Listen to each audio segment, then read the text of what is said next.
મહત્વના સમાચાર સામે આવી રહ્યા છે સાબરકાંઠાથી।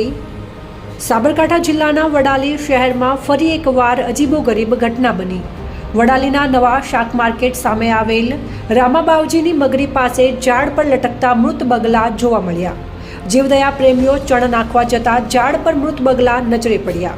આ સમગ્ર બનાવના અંગે વડાલી પોલીસ અને વન વિભાગને જાણ કરાઈ।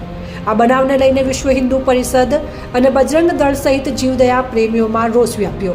બ્યુરો રિપોર્ટ, ખબર વડાલી, સાબરકાંઠા।